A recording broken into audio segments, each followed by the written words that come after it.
Former Chicago Police Superintendent Eddy Johnson joins the show. Hey, Eddy, how you doing on this Monday afternoon? I'm good, Anna. Just doing a little spring cleaning. How you doing today? Spring cleaning? Is that what I heard you say? Yeah. Lots of fun. It's got to be done, Eddy. It's got to be done. But at least spring sounds pretty nice. That word alone is is a very nice thought, isn't it? And nice temperatures too. Yeah, absolutely. But the news is not good. One of the reasons we brought you on is because I know you've been so outspoken about mental health issues within the police department, and I know the police department was reeling when one officer committed suicide inside the police station within the week or so, and now we just had another one, second officer in 1 week commit suicide. It is so tragic to hear, and I just wonder what you think. I tell you this, Anna. I don't know why this is, but it seems like when it happens, it does tend to occur in spurts like that, and it's just a sad thing. And I tell you, one of the things that made me a little reluctant to being the superintendent was because you feel so much empathy and compassion when you lose police officers on your watch, whether it's, death by somebody else's hands or they commit suicide, so you're always wondering, what can you do to try to help prevent those types of things. And it's just difficult. It's a difficult situation, and all you can do, first of all, you can never do too much, but I know while I was superintendent, I looked at it, and like you said, I was very outspoken about it because, a few of my friends committed suicide, and you're left wondering if there was something you could have done or said to them to help them through, whatever tribulations they're going through. But one of the things I knew we needed to do with CPD at the time was put more focus on it. So I always thought, at the time we had about a little over 13,000 sworn members and a few thousand civilian members. And we only had 5 licensed clinicians, and that included the head of the program. And so I was able to, at the time talk to Ron Emanuel, who was the mayor then, and he didn't have an issue with it. He wanted to do all he could. So we were able to hire 7 more licensed clinicians to bring the total up to 12.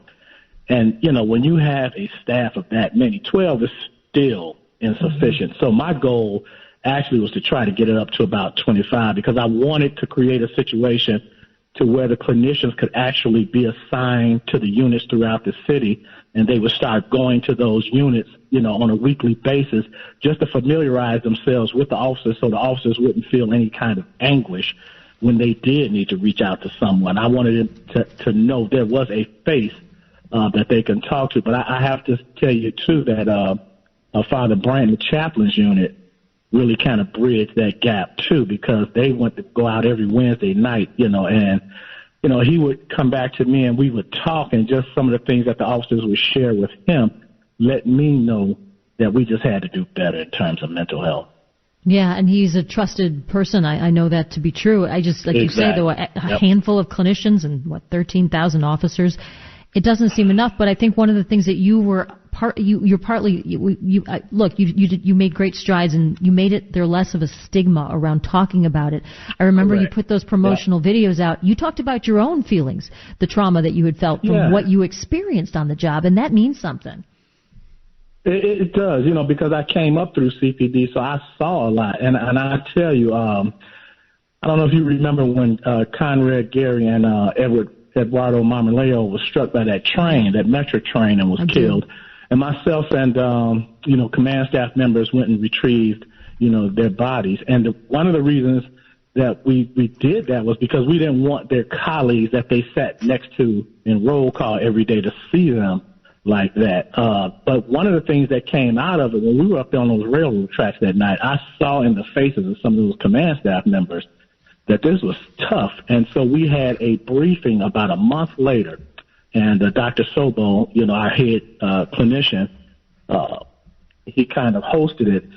And it was about 40 of us in there, about 40 command staff members. And so we started talking about mental health. And initially, everybody was quiet, so I had to lead the way on it. So I started talking about, emotional issue I had, years ago when I was a sergeant in my first marriage, and I pulled over one night Now, I never had any thoughts of suicide, but I knew I had to get this off my chest because it just felt like an anchor holding me down. So I called the EAP, the Employee Assistance Program, the hotline, and I talked to a counselor for about 2 hours that night, and I felt a lot better. But with me sharing that story, then quite a few other exempts shared stories of suicidal thoughts, and they made it through. So we put together that video to let the rank and file know, yeah, you might have issues like that coming up through the ranks, but look at us. It didn't prevent us from moving up. And more importantly, don't be afraid to reach out and talk to someone. So I thought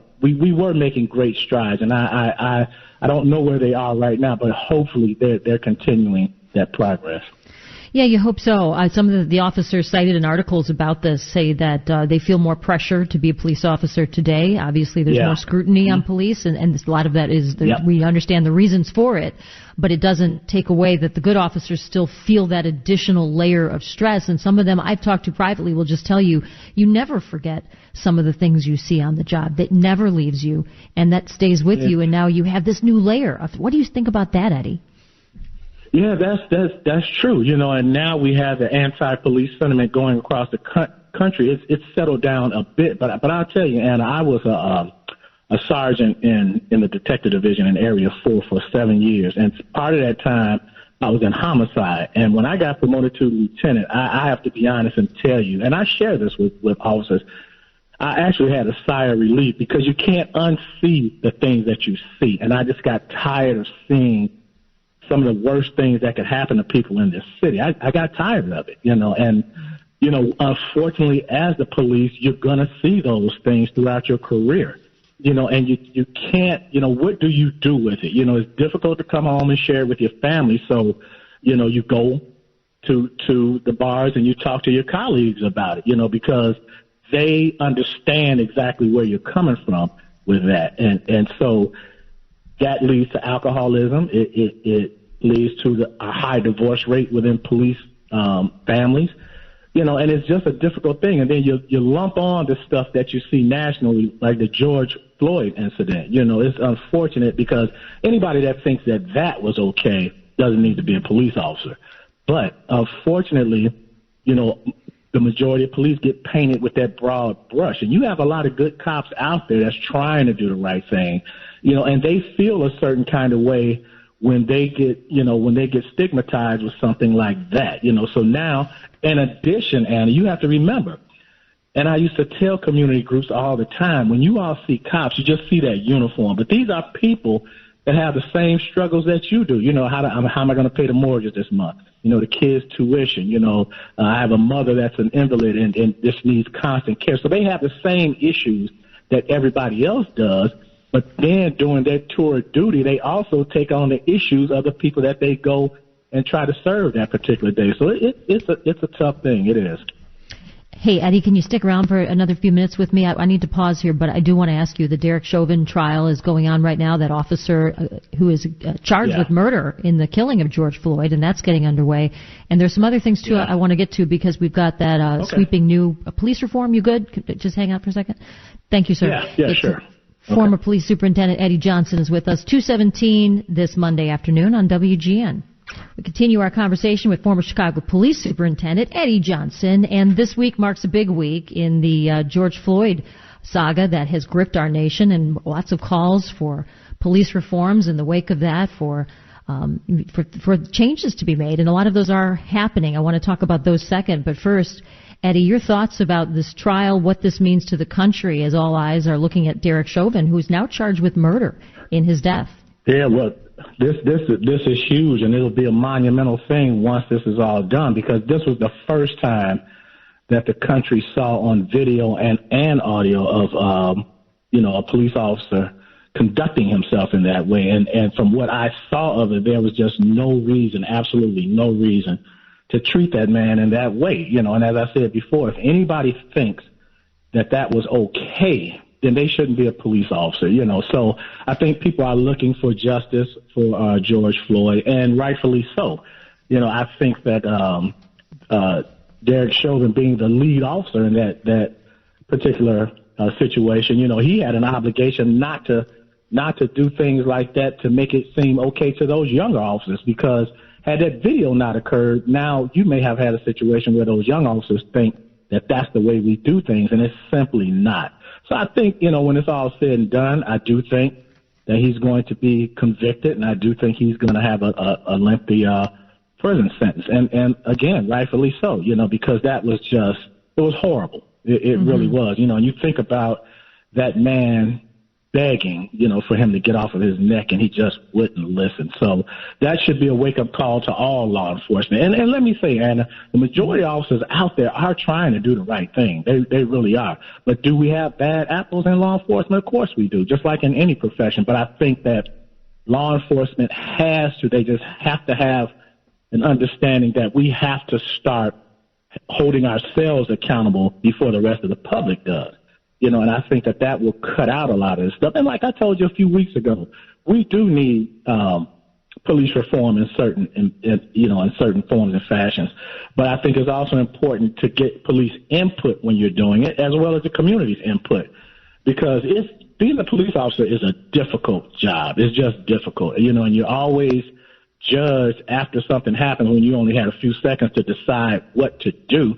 And sometimes mistakes are going to be made, and as law enforcement officials, you have to be able to acknowledge those mistakes and not hide them, be as transparent as you can and move on. You fix the problem, because there is some systemic racism built into law enforcement, and so we have to deal with those. The reforms that the governor the bill that he just signed, we do need reform. Let me say that. But there were some things, and I have to refresh myself on it. I apologize for not having looked at it before this conversation, but there were a few things in there that gives me pause for concern. But, I would be the first to say, though, we do need police reform. Yeah, I think that's interesting you say that, because you're seeing it on a national level, you're seeing it on a local level. Chokeholds are being banned nationally. That was allowed in Minnesota and Minneapolis at that time, I believe, when Derek Chauvin decided to do that. Of course, the way he did it and what he did, as you point out, totally seems unacceptable to what law enforcement is supposed to do. I wonder, and you do hear police officers say when they look at all the reforms, though, that there are some things in this that are concerning for them. Some people would even say it's an anti-police bill. Like that, you've heard that, I'm sure, in the police world. Yeah, I have, and I tell you, Anna, here's the conundrum. Yes, we do need police reform, but you can't do it in a way that makes police officers reluctant to do their job, because you want to preserve the life of citizens, but you also want to preserve the life of those police officers. So you have to sit down together and hammer that out, And when we went through the negotiations for the consent decree here in Chicago, Mary Emanuel was very acutely aware of not appearing to do it to the police officers as opposed to with them.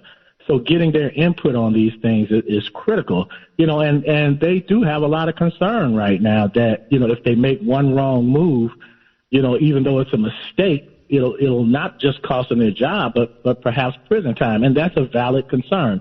So like I said, the reform, I haven't read the whole thing, but I'm sure there are things in there that can be tweaked a bit so that it won't, turn into an environment where police officers just simply can't or are afraid to do their jobs.